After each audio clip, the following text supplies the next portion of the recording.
Hi, I'm Nat Rogers from 6 Degrees. I'm an executive consultant here and I specialise in marketing. I've been with the business for almost 10 years. Following off the back of our last video, I'm here to talk to you about why context is key in interviewing in order to set yourself up for success.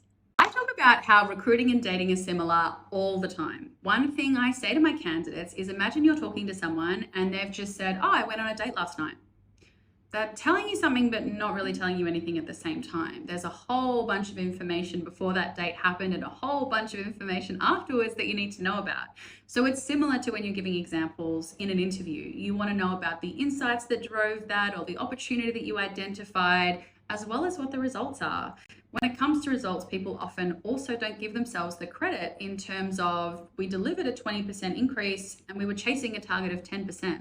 That extra bit of information makes that example so much more impactful and gives yourself the credit where it's due. For example, if you're jumping straight into your key achievements and talking about all of the new NPD that you launched to market, but I don't understand the why, that's not really going to have as much of an impact. But if you were to give some context as to what was happening within the portfolio at the time that you stepped in, I have a better understanding of why that was important. So maybe you open up by saying that the brand was in decline because the consumer couldn't see a point of difference between private labels. So the focus was all about premiumization of the brand to give a point of difference and give the consumer a reason to trade up. In an interview, it's your job to make it make sense. You have to own the key messaging and the story that you're trying to tell. You don't want to wait for someone to ask a question in a certain way to give them a golden nugget of information. If you're not able to do it, someone who's better able to articulate their experience might be successful in your place. Okay.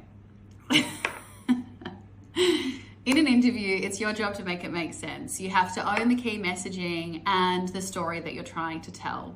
You don't want to wait for someone to ask a question in a certain way to give them a golden nugget of information. If you're not able to do it, someone who's better able to articulate their experience might be successful in your place.